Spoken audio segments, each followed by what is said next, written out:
حدیث کو جوڑ لے، ایک مضمون بنا رہا ہوں۔ اور پھر آقا کا فرمانا کہ بنو امیہ کا ایک طبقہ جو میری اہل بیت سے شدید بغض رکھے گا، اور پھر فرمایا کہ جو میری اہل بیت پہ ظلم کرے گا ان کا قتل کرے گا، ان پر جنت حرام ہوگی۔ اور پھر آقا علیہ السلام کا یہ فرمان جو سیدنا امام عالی مقام کو چھوٹی عمر میں گود میں لے کے چشمان مقدس سے آنسوؤں کا بہنا، اور پھر آقا کا فرمانا ان ابنی الحسین سیقتل بعدی بارض یقال لہا کربلا، میرا یہ بیٹا حسین میرے بعد سرزمین کربلا میں شہید کر دیا جائے گا۔ امام ابن حجر مکی نے الصواعق المحرقہ میں اپنی سند کے ساتھ روایت کیا کہ حضرت منہال بن عمر روایت کرتے ہیں، وہ کہتے ہیں کہ ہم سیدنا مولا علی شیر خدا کے ساتھ سفر پہ جا رہے تھے، اور ایک میدان آیا دریائے فرات کے کنارے، یہ میدان کربلا تھا۔ ایک ریگزار آیا دریائے فرات کے کنارے، تو وہاں سیدنا مولا علی شیر خدا رک گئے، اور رک کر پورے لشکر والوں کو خطاب کر کے فرمایا ہا ہنا مناخ رکابہم ومہراق دمائہم، ہا ہنا مناخ رکابہم ومہراق دمائہم وموضع رحالہم فئۃ وفتیۃ من آل محمد یقتلون بہذہ الارصہ تبکی علیہم السماء والارض۔ فرمایا لوگو اس جگہ میری اہل بیت کے کجاوے اتریں گے،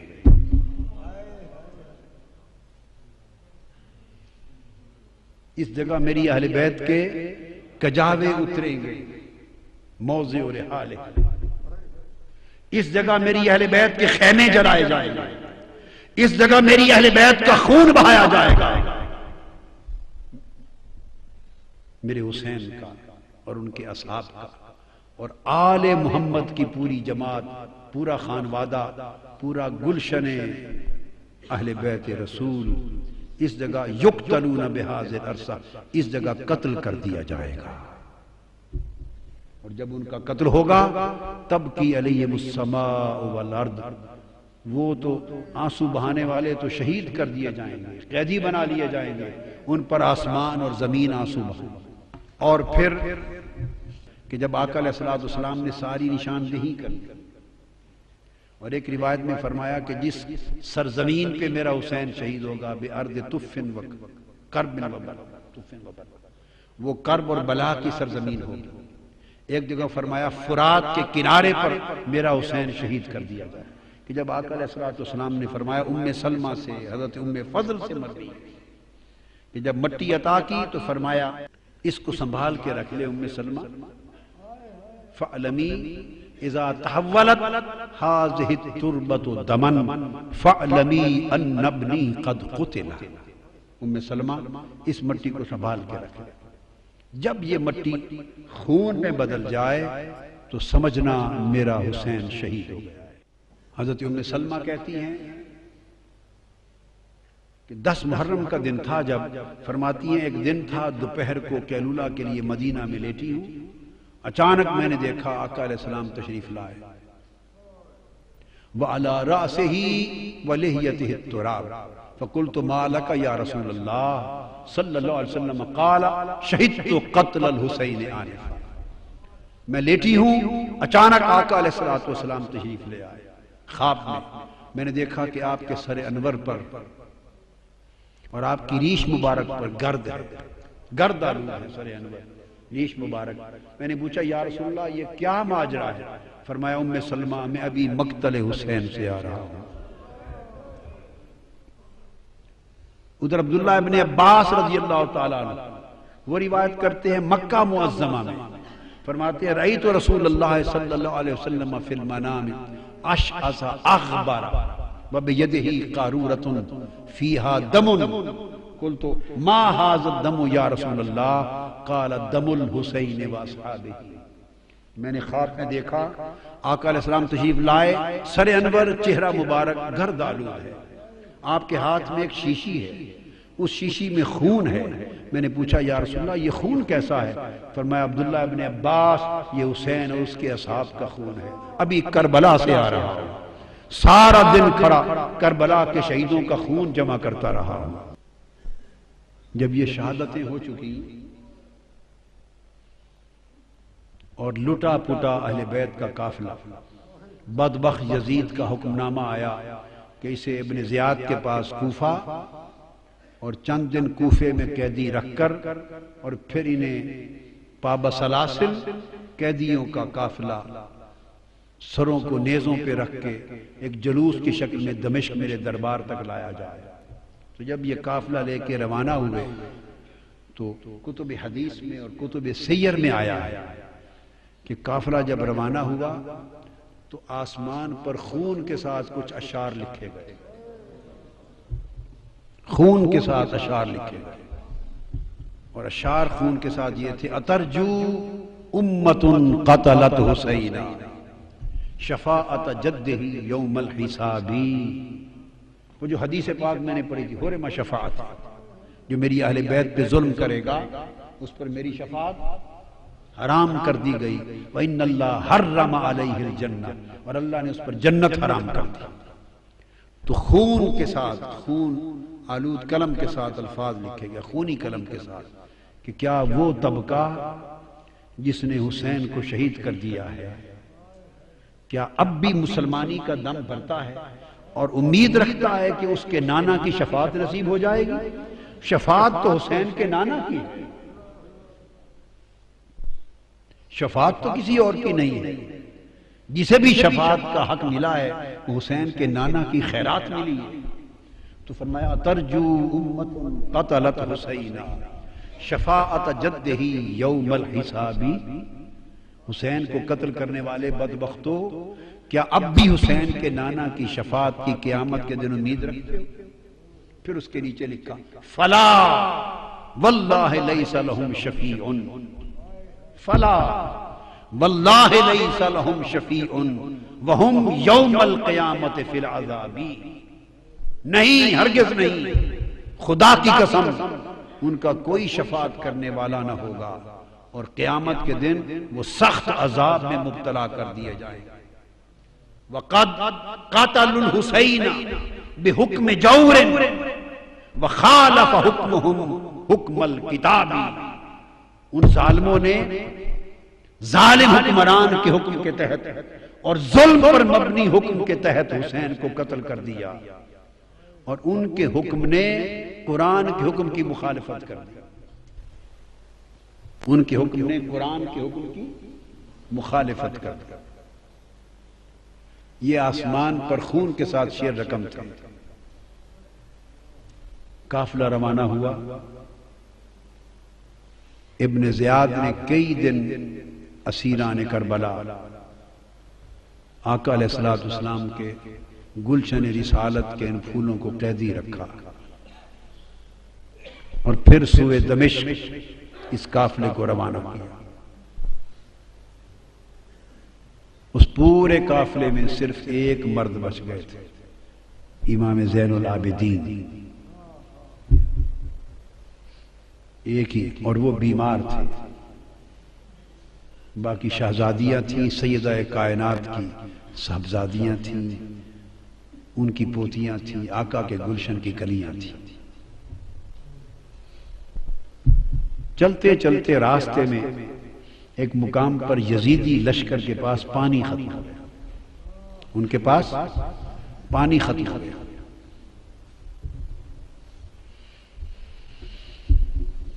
انہوں نے قافلہ روک دیا اور کہا کہ پانی لے لیں۔ یزیدی قافلے کا سربراہ، دھوپ تھی، چلچلاتی دھوپ تھی، صحرا تھا، اس نے اپنے لیے خیمہ نصب کرایا، چونکہ بڑے دور سے پانی آنا تھا۔ خیمہ نصب کر کے آرام سے سائے تلے بیٹھ گیا اور تمازت آفتاب سے تپتے جلتے ہوئے ٹیلوں پر حضور کی شہزادیوں کو ننگے آسمان کے نیچے بٹھا دیا۔ پورا قافلہ اسی حال میں، ان کے پانی کے انتظار میں یہ چلچلاتی دھوپ میں تپتا رہا۔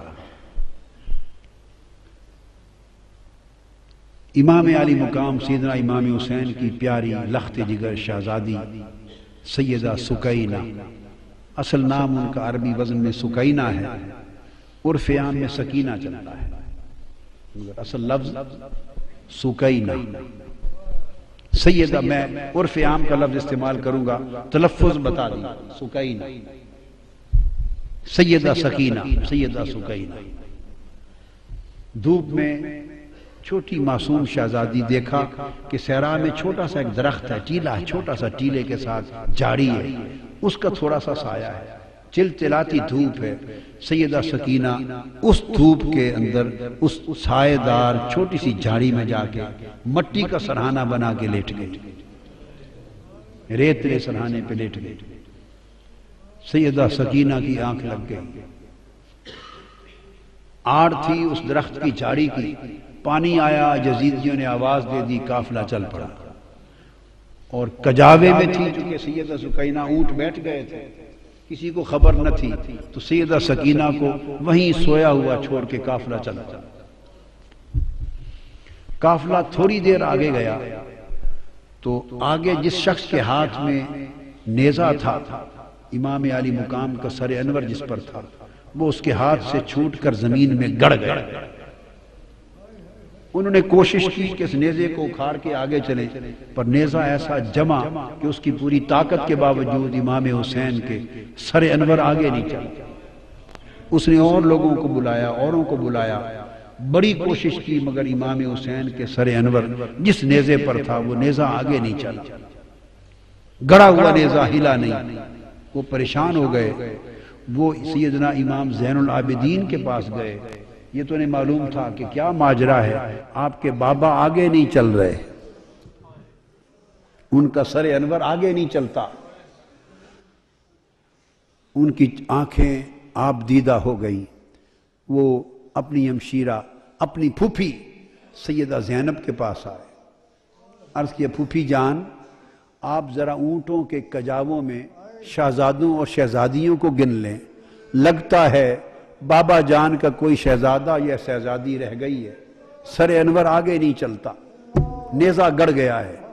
سیدہ زینب نے ایک ایک کا نام لے کر پوچھا، تسلی کی کہ سارے شہزادے شہزادیاں کجاووں میں تو ہیں۔ جب سیدہ سکینہ کا نام لیا تو جواب نہیں آیا، بار بار سکینہ سکینہ سکینہ کہا تو جواب نہیں آیا۔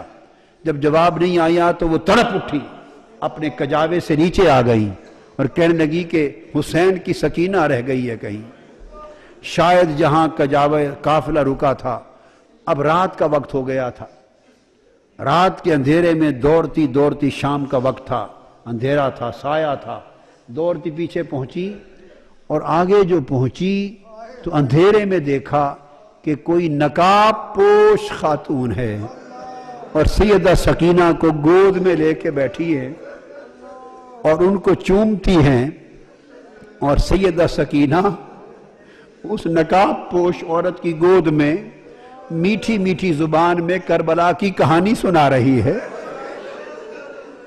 جیسے بچے کہانی سنتے ہیں اور سناتے ہیں۔ وہ واقعات سنا رہی ہیں کہ ہمارے ساتھ ایسا ہوا، پھر یہ ہوا، پھر بابا کے ساتھ یہ ہوا، پھر بھائی کے ساتھ یہ ہوا۔ وہ کربلا کی کہانی سنا رہی ہیں، اور وہ نقاب پوش خاتون سنتی بھی ہیں، چومتی بھی ہیں، روتی بھی ہیں۔ اتنے میں سیدہ زینب قریب پہنچی اور کھڑے ہو کے آواز دیتی ہیں کہ نقاب پوش خاتون، اللہ آپ کا بھلا کرے، آپ نے ہماری بیٹی کو سنبھال لیا، ہم پہ بڑا احسان کیا ہے، اس بیٹی کو گود میں لے کر اللہ آپ کو اجر دے، بتائیں تو صحیح کہ آپ ہیں کون احسان کرنے والی۔ انہوں نے چہرہ انور سے نقاب پلٹا، فرمایا زینب بھول گئی ہو تمہاری ماں فاطمہ۔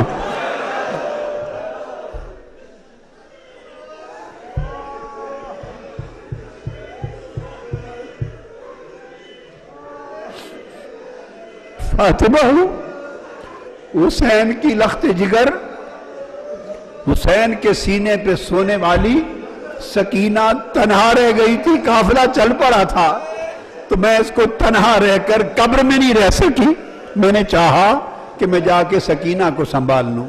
یہ روح تھی، مجسم تھی، کیا تھی؟ سیدہ کائنات کی روح اقدس مجسم تھی، متمثل تھی روح اقدس۔ تنہائی میں سکینہ کو سنبھالا دیا، ان کو ساتھ لیا۔ وہ تو چونکہ روحانی طور پہ ایک آمد تھی، رخصت ہو گئیں، نگاہ سے اوجھل ہو گئیں۔ سیدہ سکینہ کو لے کے، سیدہ سکینہ کو لے کے کجاوے میں رکھا، چل پڑی۔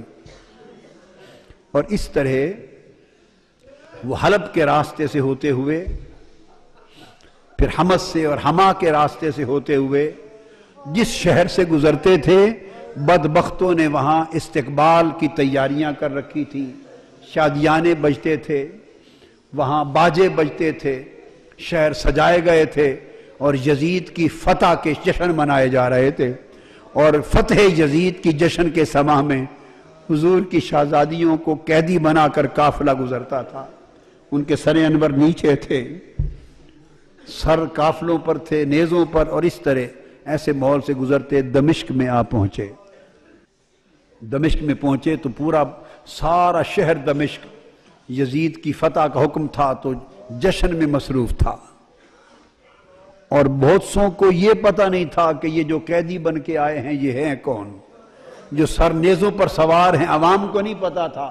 ان کو یہ بتایا گیا تھا کہ یزید کی حکومت کے خلاف کچھ باغی تھے، انہوں نے بغاوت کر دی تھی، تو باغیوں کو کچل دیا گیا ہے، بغاوت ختم کر دی گئی ہے، تو باغیوں کے سر ہیں اور ان کے خاندان وہ لونڈیاں کنیزیں بنا کے لائی جا رہی ہیں۔ لوگوں کا خیال تھا کہ باغی ہیں جو مارے گئے، کسی کو خبر نہ تھی کہ باغی نہیں، ساری کائنات کے مالک ہیں،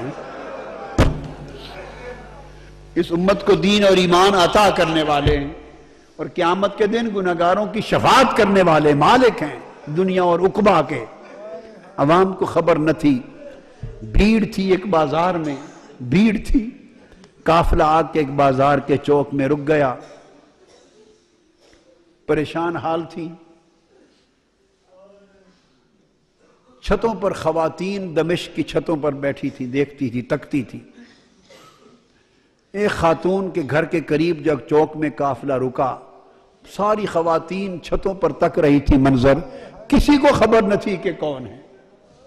ایک خاتون چھت پر سے آواز دیتی ہے کہ قیدی آئی ہیں، قیدی ہیں۔ انہوں نے اپنے خادموں کو، نوکروں کو بھیجا کہ جا کے پوچھو ان قیدیوں سے کہ کسی چیز کی ضرورت ہے۔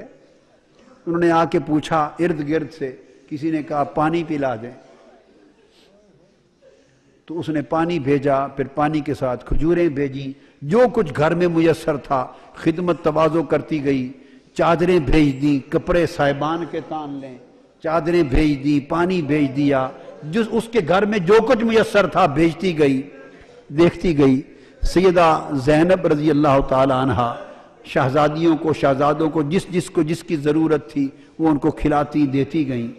قافلہ رکا رہا، جب ہو چکا تو انہوں نے پیغام دے کے پوچھا اس خاتون سے، اتنے میں خاتون آ گئی کہ آ جا خاتون، جس نے اتنا احسان کیا ہے، اس پورے دمشق میں ہمارے سوائے تماشا دیکھنے کے اور تو کوئی واقف نہ تھا، یہ تم خاتون کون ہو؟ تم نے ہمارے ساتھ اتنی بھلائی اور احسان کیوں کیا ہے؟ اس نے کہا میں تو آپ کو نہیں جانتی کہ آپ کون ہیں، میں نے ایک زمانہ مدینہ طیبہ میں حضرت سیدہ فاطمہ الزہرا کی نوکری میں گزارا، میری نوجوانی تھی، میں سیدہ فاطمہ الزہرا بنت مصطفیٰ کی نوکرانی تھی، نوجوانی میں ان کی نوکرانی تھی، اور جب میں مدینہ سے رخصت ہونے لگی، پرانی بات ہے، اپنی کہانی سنا رہی ہے سیدہ زینب کو، جب میں رخصت ہونے لگی تو میں نے آپ سے دعائیں لی تھی اور عرض کیا تھا سیدہ کائنات کی کوئی نصیحت کر دیں، تو مجھے سیدہ کائنات نے فرمایا تھا اچھا جا رہی ہو دمشق میں سلامت رہنا، ایک ہی نصیحت ہے، کبھی قیدی ملے تو ان سے بھلائی کر دینا۔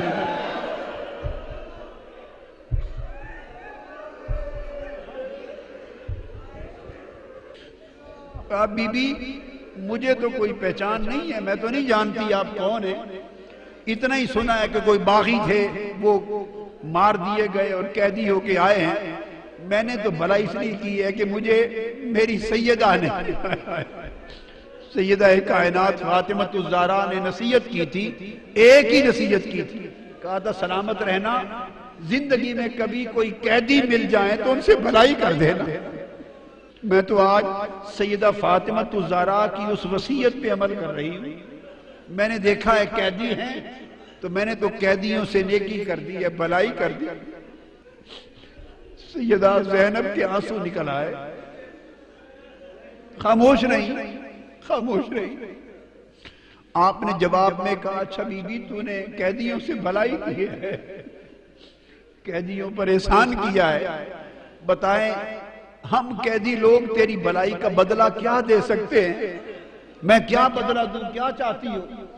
اس نے کہا بی بی ایک دعا کر دے، دعا کر دے۔ جب میں سیدہ فاطمۃ الزہرا کی نوکرانی تھی تو ان کے چھوٹے چھوٹے دو بیٹے تھے، حسن اور حسین، اور ایک چھوٹی شہزادی تھی زینب۔ ان کو بچپن میں دیکھا تھا، تھوڑی عمر میں سیدہ کائنات تو وصال فرما گئی، اب مجھے نہیں معلوم وہ کس حال میں ہے، اور میں نے یہ بھی سنا تھا کہ حسن مجتبیٰ بھی وصال فرما گئے۔ اب میری یہ التجا ہے، دعا کر دیں کہ کبھی زندگی میں سیدہ کائنات کے بیٹے حسین کو دیکھ لوں اور ان کی شہزادی سیدہ زینب کو دیکھ لوں، میری ان سے ملاقات ہو جائے، یہ دعا کر لیں۔ تو سیدہ زینب فرماتی ہیں بی بی تیری دعا قبول ہو گئی، یہ نیزے پر حسین ہے اور یہ قیدی زینب ہے۔ اس حال میں دمشق میں داخل ہوئے اور حضور علیہ السلام کے ایک صحابی ہیں حضرت سہل بن سعد ساعدی، حضرت سہل بن سعد ساعدی رضی اللہ تعالیٰ عنہ، حضرت سہل وہ صحابی ہیں، بخاری اور مسلم میں بہت ساری احادیث ان سے مروی ہیں۔ حضرت سہل بن سعد روایت کرتے ہیں، بیان کرتے ہیں میں کسی کام سے بیت المقدس جا رہا تھا، بیت المقدس، تو میں دمشق پہنچا تو حضرت سہل بن سعد کہتے ہیں کہ جب دمشق آیا تو وہاں عید کا سما تھا، ہر طرف شامیانے تھے، شادیانے تھے، عید کی خوشیاں تھیں اور جلوس تھے، جھنڈیاں تھیں، عجیب سما تھا۔ میں نے لوگوں سے پوچھا کہ شام کے لوگوں لگتا ہے کہ تمہاری کوئی علاقائی عید ہے، آج علاقائی عید ہے، سارے شہر کو تم نے دلہن کی طرح سجا رکھا ہے، کیا کوئی لوکل عید ہے جو اپنی روایت میں ثقافت میں منا رہے ہو؟ انہوں نے کہا تم کون ہو؟ لگتا ہے کہ شام کے رہنے والے نہیں ہو۔ انہوں نے کہا نہیں، میں تو مدینہ سے آیا ہوں۔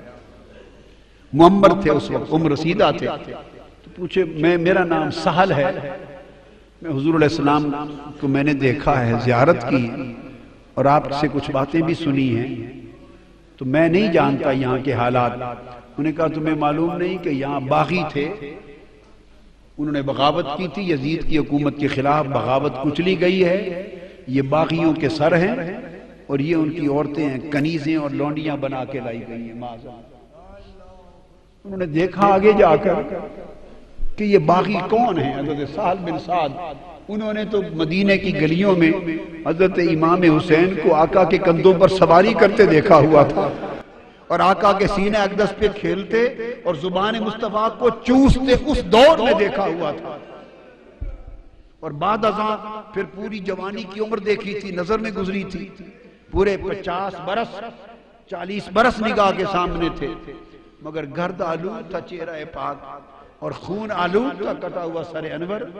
آگے قریب جا کے دیکھا کہ یہ باغی کون ہیں، اور قریب دیکھ کے کسی کو کہتے ہیں کہ ان کی شکل تو حسین کی طرح نظر آتی ہے۔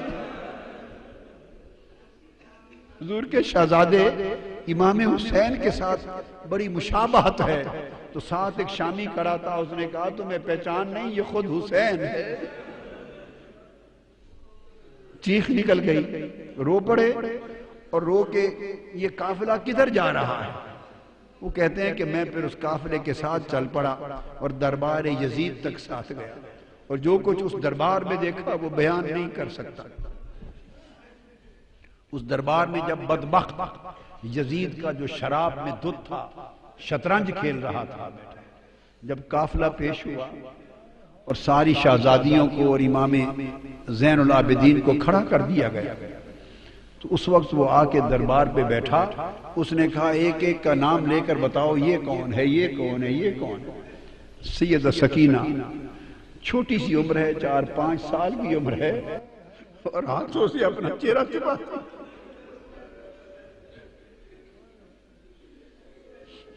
چہرہ چھپاتی۔ وہ بدبخت یزید پوچھتا ہے یہ بچی کون ہے جو چہرہ چھپاتی ہے ہاتھوں سے؟ کسی نے جواب دیا یہ سیدہ سکینہ ہے، حسین کے سینے پر لیٹنے والی شہزادی ہے۔ تو اس بدبخت نے پوچھا اس سے یہ خود کیوں نہیں بولتی، بتاؤ کون ہو؟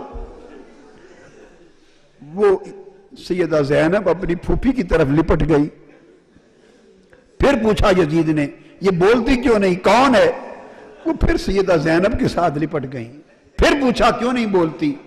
سیدنا امام زین العابدین بولے بدبخت اس کے گلے کا رسہ، اس کا گھیرا بہت تنگ ہے، رسی کا گھیرا بہت تنگ ہے، اس سے بولا نہیں جا رہا، اس رسی کے گھیرے کو ذرا کوئی کھولے تو یہ بات کرے۔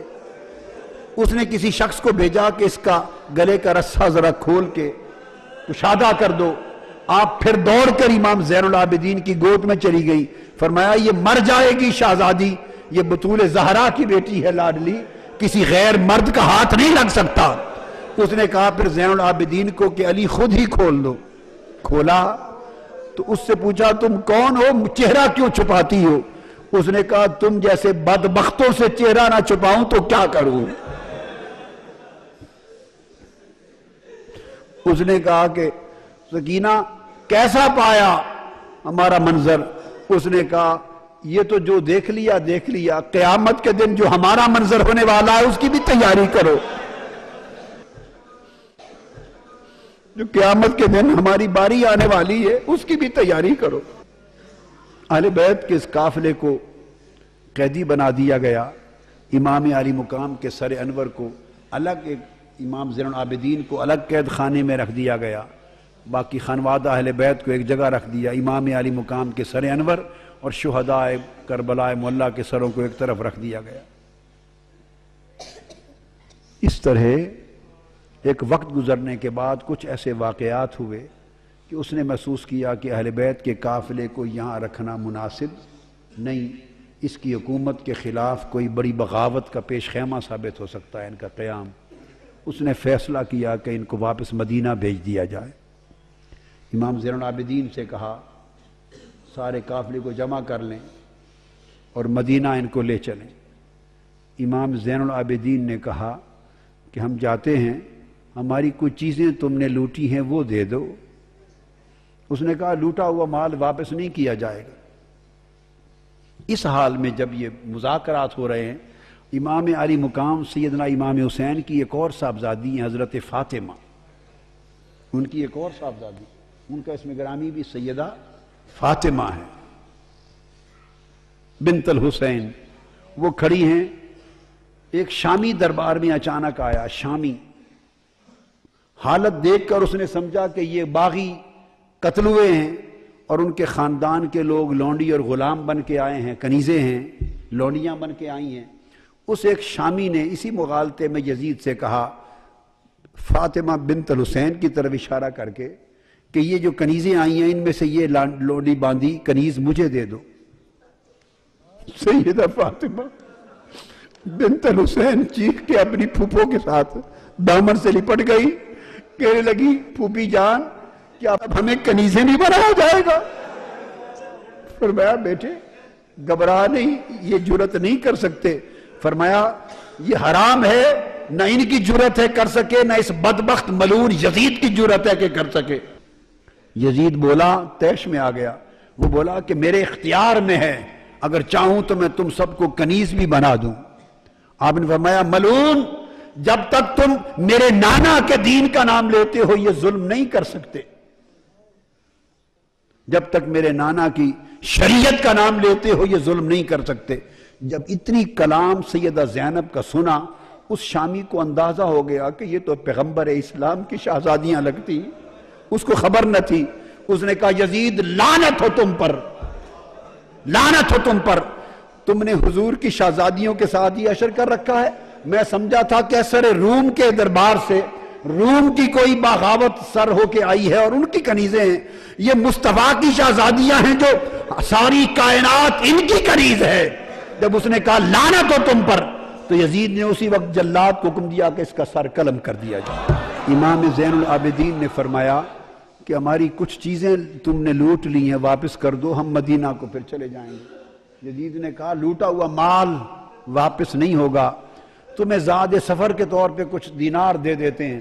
فرمایا ہم لعنت بھیجتے ہیں تمہارے دیناروں پر، اور نہ ہی ہمارے پاس کوئی مال تھا جو تم نے لوٹا، ہمیں تو 2-3 چیزیں ہمیں واپس کر دیں، باقی پاس رکھ لو۔ وہ چند چادریں ہیں جو ہماری اماں فاطمہ الزہرا کے ہاتھ کی بنی ہوئی ہیں، کچھ کپڑے ہیں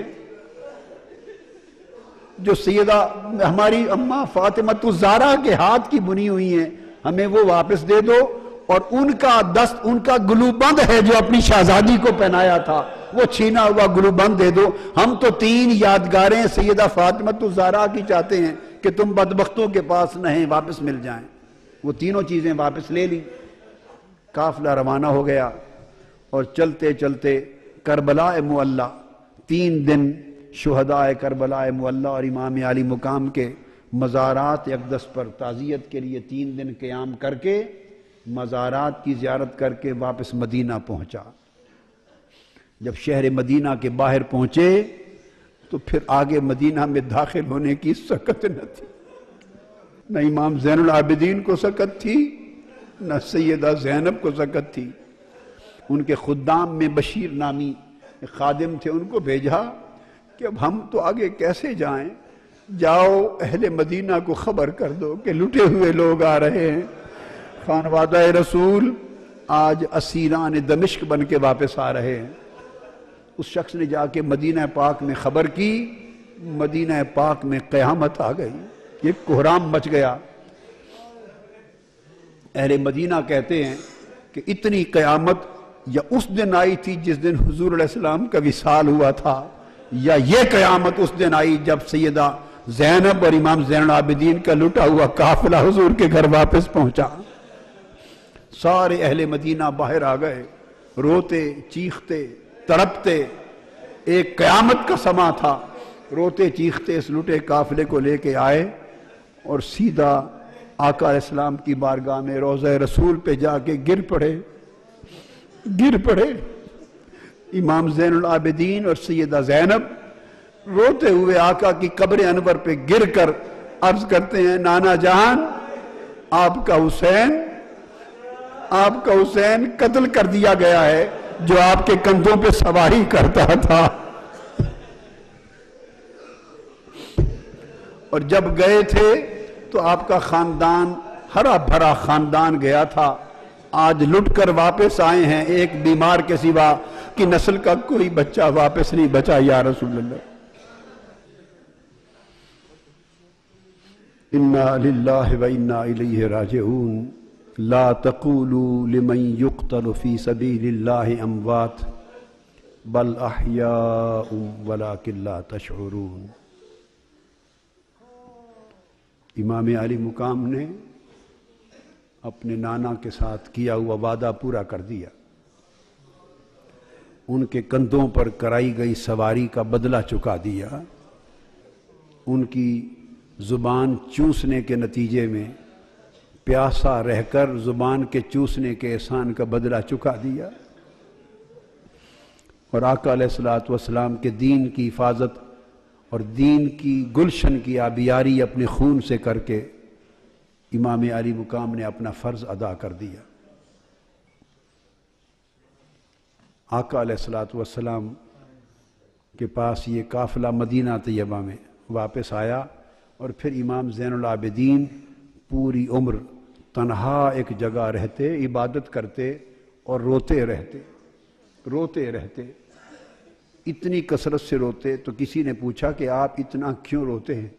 وہ فرماتے تھے کہ حضرت یعقوب علیہ السلام کا ایک یوسف گم ہوا تھا. ہائے ہائے، حضرت یعقوب کا ایک یوسف گم ہوا تھا، وہ رو رو کے نابینا ہو گئے تھے، ان کی بینائی چلی. وَابْيَضَّتْ عَيْنَاهُ، ان کے غم میں ان کی بینائی چل بسی تھی. تو میرے مصطفیٰ کے تو سارے یوسف چل بسے ہیں، گلشن مصطفیٰ کے سب یوسف گم ہو گئے.